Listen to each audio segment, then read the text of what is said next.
The losing continues as that is now 9 of the Tigers' last 10 games, resulting in a loss. We'll talk about that and more all today on Locked On Tigers.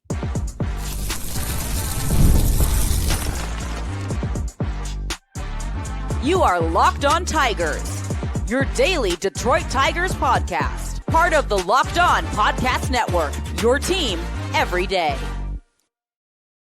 What is up, everybody? Welcome back to another edition of Locked On Tigers. I'm, of course, your host, Scott Bentley. Today is Thursday, July 24th, 2025. Thank you so much for making Locked On Tigers your first listen. Every single day, we are free and available wherever you get your podcasts, including YouTube. Part of the Locked On Podcast Network, your team every single day. And right now, it is times like this where every single day is maybe not the most. That's more of a threat than it is a welcome with open arms. The Tigers lose 6-1 to the Pittsburgh Pirates in the series finale against Pittsburgh. That is a sweep. Tigers get swept at PNC. They are now 1-9 in their last 10 games. 1-9. Pittsburgh improves to 42-61, while Detroit falls to 60-43. 17 games over, despite losing 9 of your last 10 games. But it's not great. They are just absolutely spiraling. This is kind of we'll transition this into just my first thought. Being swept by this Pirates team is brutal. There's really no way around that. Everyone wants to, and I bring this up all the time on this show and just kind of say it about the world in general. Like, everybody wants, one specific person or thing to be at fault because that's easier, right? It's easier to just be like, oh, this person's the problem. Let's bench them or cut them or not have them play. And then look, then it'll get all better. Fire them, whoever you think is at fault. But this is a team accomplishment, man. This is an astonishing level of unison of badness. Truly. The pitching was bad all series against a horrible offense. I cannot even really properly articulate how bad this Pirates offense is in the year of our Lord 2025. And the offense could not hit anything against the team that, while, you faced 3 pitchers who have had solid seasons, varying definitions of solid. Skeens has been one of the best pitchers alive, obviously, right? But you faced 3 pretty good pitchers at a minimum.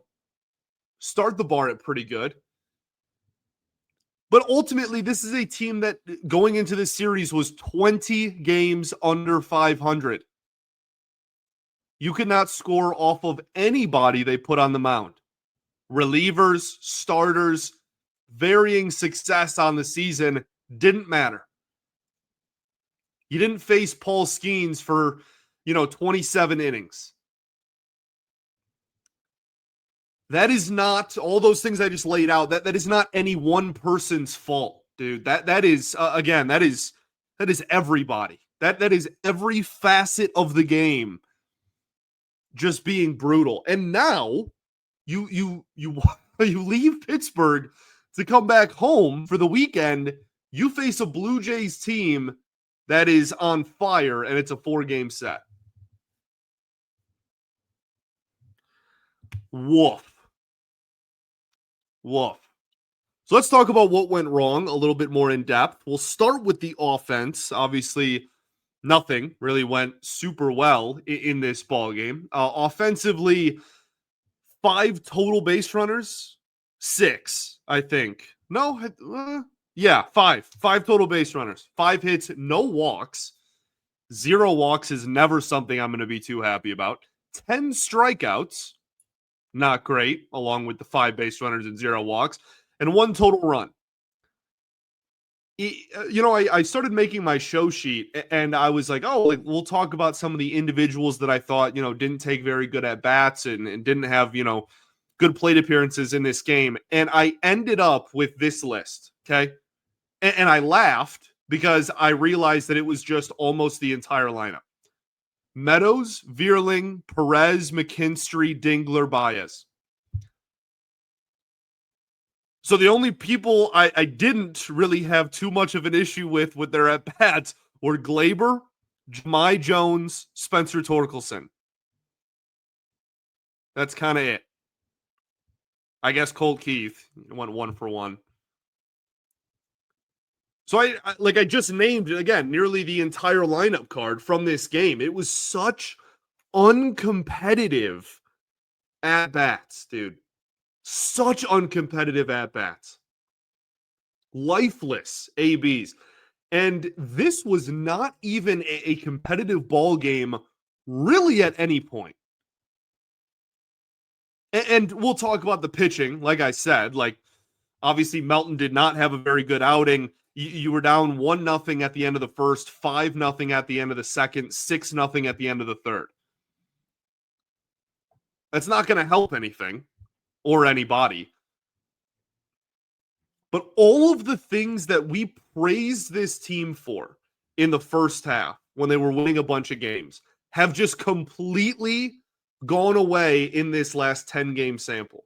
Now, the good news, if you're looking for, optimism, is there is a way larger sample size of the good we have seen this year than the bad. That's why even with this 10-game stretch, there's still, 17 games over 500. But these last 10 games, all of that praise and all the things, rather, that we have praised them for have dissipated. There is no pressure being applied offensively. No competitive deep counts. Pitchers, start ball games and are able to just waltz their way into the 6th or 7th inning with sub-90 pitch counts. There's no making pitchers work. That's something that I loved so much about this team in the first 2-3 months of the season, was that they were always applying pressure. I talked about that a lot. It didn't matter the score or the game situation. They wanted to make whoever was on the mound work for it, and they wanted to get runners on base to at least set themselves up for an opportunity to hit people in. To highlight how little pressure they applied, I want you to have this perspective before we head into a break here. The Detroit Tigers hit 1,000 in this game with runners in scoring position. 1,000. They went 1 for 1 with RISP in this ballgame. That is my point. They could not even get runners into threatening positions. They couldn't even give themselves a chance to knock anybody home or to get the big hit that they've gotten so many times this year. Didn't even get that. One singular opportunity with a runner in scoring position in a 9-inning ball game against a starting pitcher with an ERA over 4 going into this ball game. Now it's sub 4. And a reliever with an ERA that even after 2 shutout innings is at 4.6. Completely different vibe and completely different level of at-bat that we've been seeing over the last 2 weeks versus, again, the first 3 months of the season. Okay. I really don't want to talk about the offense anymore. We can talk about Troy Melton a little bit. We'll talk about what went right, which is hilarious to say after a ball game like this.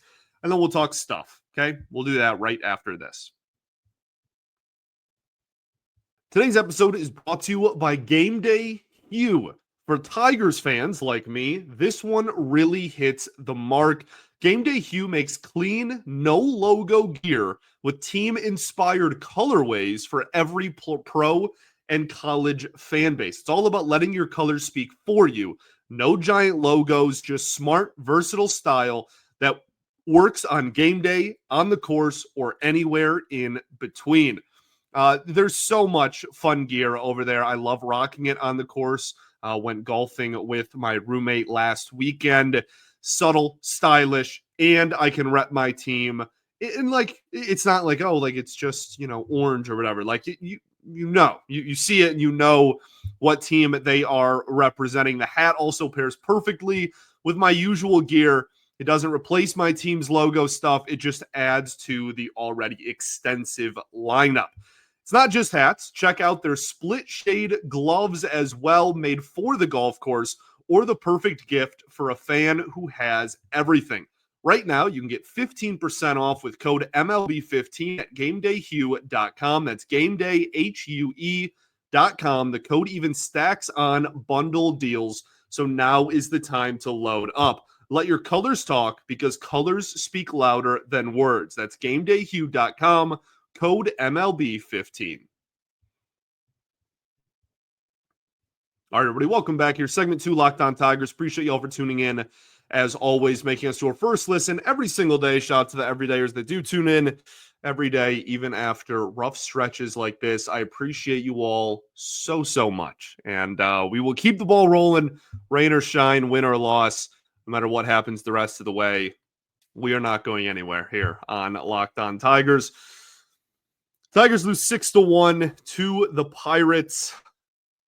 Troy Melton makes his major league debut in this ball game. Unfortunately, was not a super pretty final line. He goes 5 innings, 7 hits, 6 earned runs, 2 walks, 7 strikeouts, and the 2 home runs against, one of those being obviously a grand slam. His ERA is over 10 because it's, one outing. It's like 10-8. This was, in my eyes, which doesn't matter to anybody, but like this was to me the pinnacle of great stuff and zero command. And the silver lining here is that command can be developed. And hopefully going forward, there isn't the, MLB debut jitters, maybe, and we see some improvements in that department. The fastball I thought was really lively and was fantastic in terms of, shape and stuff. The slider was incredible, very effective. The cutter had its moments as well, went backdoor with it to lefties, which I like. It's gutsy because if you get over the heart of the plate and get smacked, which we saw a few times, but even the big curveball that like isn't really something that was a consistent part of his repertoire down in the minor leagues. He threw and I thought had, was effective when it was put in the right spots. The issue is that last part, He pretty much had no clue where the ball was going for the first 3 innings of this outing. And again, it's one outing and it's his debut. That happens. I'm not changing my opinion of the how good I think the stuff is or his future as a big league pitcher because of this one outing. It's just pretty objectively that was the elephant in the room with this outing. And it wasn't, we talk about with Cater Montero, he misses in the zone, not out of the zone, right? Melton, this was both. This was not only was he missing out of the zone and allowing walks, he loaded the bases with less than 2 outs, and then there was a grand slam hit with 2 outs, but also missing in the zone. And the thing that is, I don't want to say alarming because, again, that's far too dramatic for one outing. But the thing that was really his Achilles heel in this one that can't continue, that just if there's one thing that absolutely for sure can't continue going forward, it is fastball location. It's an effective heater, okay? 98, 99 miles an hour. It has good shape to it, good spin, whatever. It found the heart of the plate so often, way too often. And major league hitters, it doesn't matter how hard you throw it. If it's right down the middle that often, it's going to get hit often.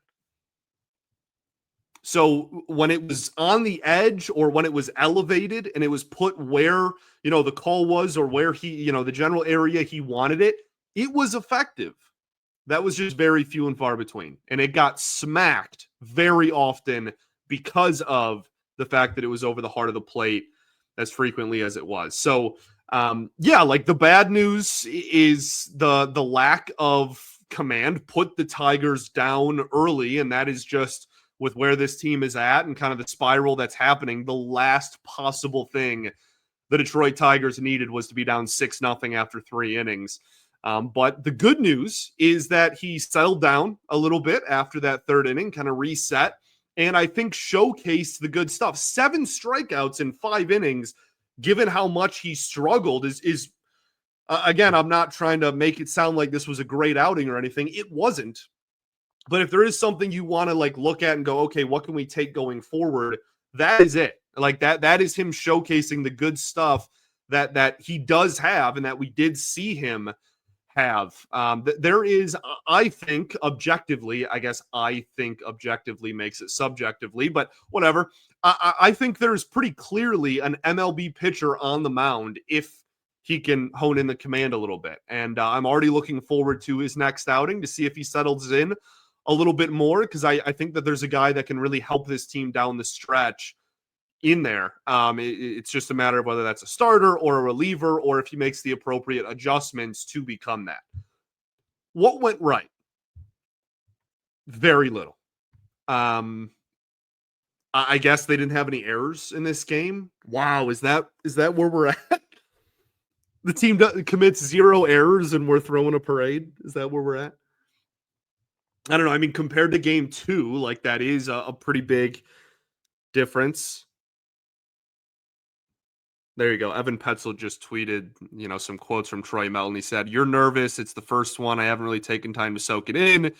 When you're out there, it's a baseball game just like you played since you were a little kid. Wish it went better, obviously, but it's the first one, and I had a good time." Well, there you go. Put it behind you. Make some adjustments. Let's go see what he brings to the table next time out.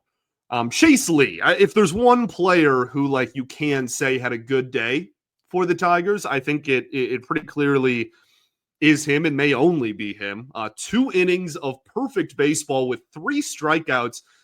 He got popped a couple of weeks ago, and there were some people that were like, he shouldn't even be in the major leagues because he had like 2 or 3 bad outings, which was always kind of absurd to me. But I feel like his strikeouts and his swing and miss has gotten a little bit better over the last week or so, which is encouraging because that's really the only thing he couldn't consistently do in the first half. The ERA down to 3.31. Specifically, like we know he has the good sinker, and that's kind of the appeal of him against righties. The slider he offered in this game was maybe the best slider I've seen from him at the major league level. So if you're looking for a player that did actually, do pretty well, I think you can kind of point Chase Lee's way. I guess like Carlos Hernandez didn't give up a run. That's, kind of a low bar, but I still think the command was absolutely all over the place. But I don't know. Colt Keith, hit 1,000. And same with the wrist thing. Like he went 1 for 1. What is my hair doing, dude? I feel like I've just been fixing my hair this whole show. I apologize. I'll stop. Colt Keith, 1 for 1. That's not, going to be important to get him going. I guess we can hope that accomplishes that. I don't know, man. Like I'm scraping the bottom of the barrel here in terms of the what went right segment. This was absolutely brutal. Game 2 was a disgusting display of baseball, and I feel like I had more what went right in that ball game than this one. Okay. Let's talk stuff. We'll put a bow on this game. We'll talk about some roster moves, some bigger picture stuff, and then we'll preview this 4-game set the Tigers are in line for it against the Blue Jays this weekend. We'll do all of that right after this. Got to talk to you all about our friends over at Monarch Money. Have you ever wished managing your money felt easier? With Monarch Money, it can. Whether you're growing your savings or planning a big purchase, Monarch puts you in the driver's seat. It's like having your own personal CFO, giving you full visibility and control over your finances. Monarch Money is more than a budgeting app. It's a complete financial command center. You can track all your accounts, investments, and spending all in one place. So in addition to managing your money, you're also building wealth. There's so many great features. Again, tracking your subscriptions and your monthly expenses into like categories like that is awesome. Is there a specific category that maybe, again, like you use the app and you realize like, oh, shoot, I'm spending a lot on food delivery, or I'm spending a lot on, these subscriptions that I don't use. They add up far more than you expect, and that is why having that all in one place is so awesome. So take control of your finances with Monarch Money. You can use code LOCKEDONMLB at monarchmoney.com for 50% off of your first year. That's monarchmoney.com, code LOCKEDONMLB for half off of your first year. All right, everybody, welcome back here. Third and final segment of Locked On Tigers. Appreciate you all for tuning in. As always, let's talk stuff. Riley Green gets the day off on Wednesday. I don't think anyone had an issue with that. The lineup got released, and I don't think a soul was like, no, like he really needs to be in the lineup. He needed it.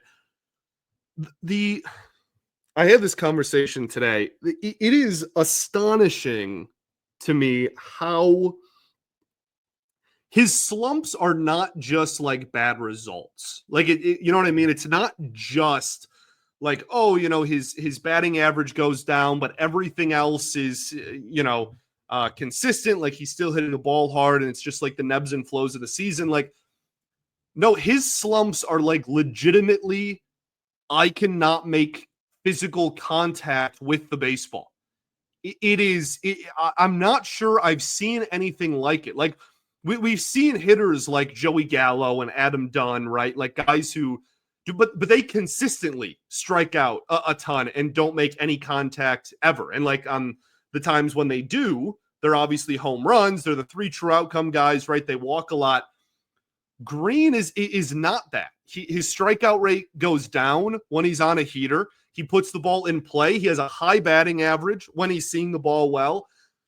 And then he just goes through stretches. In the month of July, his K rate is over 40%. For those who don't look at, rate-based stats that often, that is astronomical, dude. That is so high. And when you had a lefty on the mound that throws a lot of fastballs, specifically up in the zone, I think this was kind of the perfect opportunity to get him a day off because he has struggled with those pitches lately. Okay. He had some really rough swings in game 2, man. Those, I think the last 2 at-bats, the rollover was really bad. That was probably my least favorite one. And then the 3-pitch strikeout with 3 pitches over the heart of the plate. Not great. And it's not just him. Again, we focus on Green because he is this team's best hitter and is supposed to be the one you kind of lean on when everyone else goes cold. Don't know why I got an accent there. But everyone else has gone cold at the same time. Okay, let's think about some positives. Jason Benetti, Lions preseason games. That's kind of cool. Going to do that with TJ Lang and Danny Rogers. That's awesome. Some, 3 very talented people, and it's cool. Benetti kind of making the rounds and doing more than doing local Detroit stuff aside from just Tigers games is always really cool. Brewer Hicklin designated for assignment. Tarik Skubal put on the paternity list. At the time of this recording, his wife has not given birth, but they are expecting it to happen literally any minute rather. Giving birth every minute, golly. She's expected to give birth at any moment, and so they're putting him on the paternity list now. And we'll see when he is, supposed to come back. I don't know. We're kind of in the hands of I don't know, the universe of Mother Nature there. So we'll see what happens. Just please come home and win. Please win ball games. This is a brutal stretch right before the deadline, obviously. I get the concern. I get the frustration. We talked about that yesterday. Let's turn this thing around before the trade deadline. They have been so good this season at not letting losses pile up. And this is really the first and only time this season that this has happened. Right? They have been incredible at, even when they're not playing their best baseball, They take a game here, they take a game there. You're not, like at worst, you're 3-7 or 4-6 in your last 10. You're not on any long losing streaks, like whatever. They've been so good at responding to losses, and right now they just aren't even able to do that against bad teams. They are just getting absolutely smacked every single day at the office, and it's been some really uninspiring and lifeless baseball. Oh, I want to give a shout out to Lou, by the way, who's presumably a listener that posted something on Twitter. I retweeted it so you can go, find it pretty easily if you just look at my feed there. But found Riley Green and Spencer Torkelson's stats on Baseball Reference kind of like overlapped them against each other. And it was like rolling OPS, right? So you can see the ebbs and flows of the season of their hot streaks and cold streaks. They're almost exactly inverse of each other. There's been like one stretch where they both kind of hit decently at the same time. And outside of that, when one's hot, one's ice cold, and vice versa, it's fascinating. So shout out Lou, listener Lou, some alliteration there. And go check that post out online because it's pretty fascinating. Okay. Home against Toronto. You got Reese Olson against Eric Lauer, Cater Montero against Jose Barrios, Tarik Skubal against Kevin Gausman, and Jack Flaherty against Max Scherzer. Toronto's been one of the best teams in baseball over the last month plus. So, okay, like here we go. This is why the trade for Bo Bichette conversation, 2 months ago was ridiculous. Like, Toronto's a good team, and here we are. Here we are. Go like split even, dude. Go win the Skubal start, win game 1 and game 3, and just, get back to like your head is above water at least, and you're not just completely drowning, and let's turn this thing around before the deadline. Okay. I want to give a quick shout out to another listener. We're giving a shout out to a lot of listeners today. Adam, who recently got married to Anna. Adam is a longtime listener, and I ran into him at a Tiger game, I want to say 4 or 5 years ago, like early days of me hosting this show, and he was already listening every day and told me, that I was a part of his morning routine. And his wonderful wife reached out to me and was like, hey, just like an update, Adam's, married, and he still listens to you every morning. And in fact, listened to me the morning of his wedding, which I'm not even sure if I condone that. So thank you, Anna, for putting up with him and me. But I appreciate the listenership. I appreciate you all so unbelievably much. It was a very, very sweet message to get and was awesome to read. My dad got a kick out of it as well. So I appreciate you both. Wishing you a long, wonderful, and happy life and marriage. Shout out, Adam, for continuing to listen all these years later. I appreciate you all for listening every day. It means the absolute world to me. And I don't know. I even when we lose, like it's a nice reminder to me of perspective of just like, you know what? You get to come on here and talk with a bunch of people that are as passionate about the Tigers as I am every day. And that, me as a little kid, that was really all I ever wanted. So I appreciate you all for allowing me to be a part of your days and your routines. And whenever you listen to me, or if you can't stand me, I'm sorry, genuinely. But I appreciate the fact that you give me another shot at some point. So appreciate you all. Peace and love. Going to therapy's dope. And I'll catch you all tomorrow, baby. Go Tigers.